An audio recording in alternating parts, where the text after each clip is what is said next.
Father, I need to be honest with you tonight about something I have been reluctant to admit. I have been planning alone. Not because I do not believe in your guidance, not because I have lost faith in your involvement in my life, but because somewhere in the gap between trusting you in principle and actually releasing control in practice, I have defaulted to the familiar pattern of trying to figure everything out by myself. I have spreadsheets of contingencies. I have mapped out timelines. I have imagined best-case scenarios and prepared for worst-case ones. I have consulted my own reasoning so many times about the same questions that the grooves of those thought patterns have become the primary road I travel when uncertainty arrives. And the result of all that self-directed planning is not the security I hoped it would produce. It is a low-level, persistent anxiety that follows me even when the plan seems solid, because somewhere deeper than the plans, I know that my ability to control outcomes is far more limited than my planning behavior suggests I believe. Tonight I am stopping.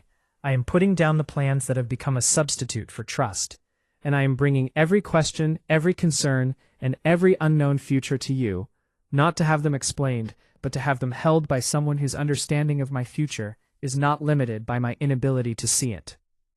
I confess my need to control, and I want to confess it specifically, without the softening language that makes it sound more manageable than it actually is.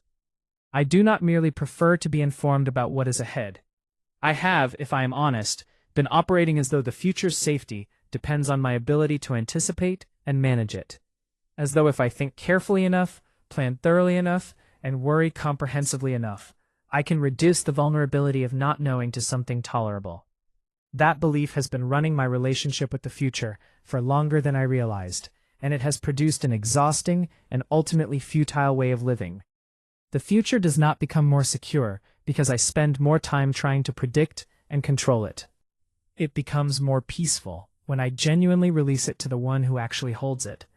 And tonight, I am making that release not as a temporary concession until I feel anxious enough to take it back, but as a genuine, deliberate, arms-open surrender of something I was never equipped to carry in the first place. Teach me what it actually feels like to trust you completely, not the version of trust that nods in agreement with the concept while privately maintaining full operational control, but the real version that opens its hands and leaves them open even when the anxiety rises and the instinct to grab back is strong. I want to learn this the way I learn anything that doesn't come naturally, through practice, through repetition, through the gradual accumulation of experiences where I released control and discovered that what I released was safer in your hands than it ever was in mine. Start teaching me tonight. Help me take the first genuine step of a trust that is willing to be proven rather than simply declared.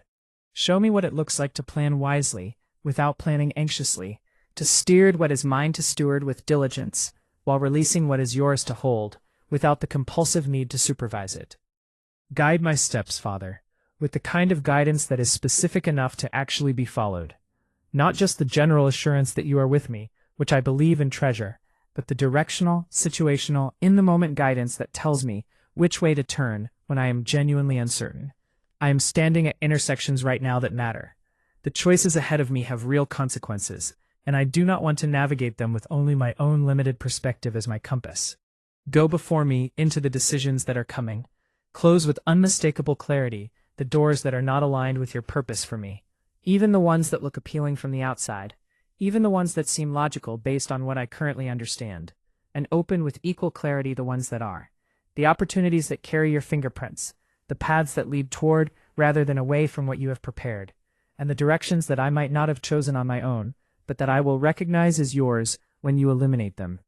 Remove the fear of the unknown that has been one of the primary engines of my need to control. I am afraid of what I cannot see, afraid that if I stop monitoring and managing, something important will go wrong that I could have prevented if I had just stayed vigilant.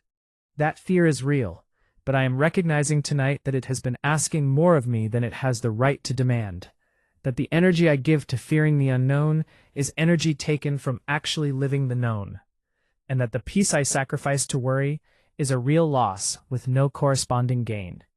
Replace that fear with something I cannot generate on my own, a confidence in your plan that is specific and personal and grounded in the truth that the God who has brought me to this moment has a detailed and purposeful intention for every moment that follows it. Fill me with the peace that comes not from resolved circumstances, but from settled trust, the peace of someone who does not need to know every detail of what is ahead because they have learned from experience that the one leading them has never once required them to navigate anything alone. I want to live from that peace, to make decisions from it, to face uncertainty with it, and to enter the unknown parts of my future with it as my primary orientation, rather than the anxiety that has been doing that job by default. Let trust become the ground I stand on, rather than something I reach for only when I have exhausted every other option. I choose tonight to believe that you are working everything in my life, including the parts I do not understand, the delays I did not choose, the disappointments I have not fully processed, and the futures I cannot yet see, towards something that I will eventually recognize as good. Not good in the shallow sense of easy or comfortable, but good in the profound sense of purposeful, meaningful, and worthy of the faith it required me to maintain through the seasons when I could not see what you were doing.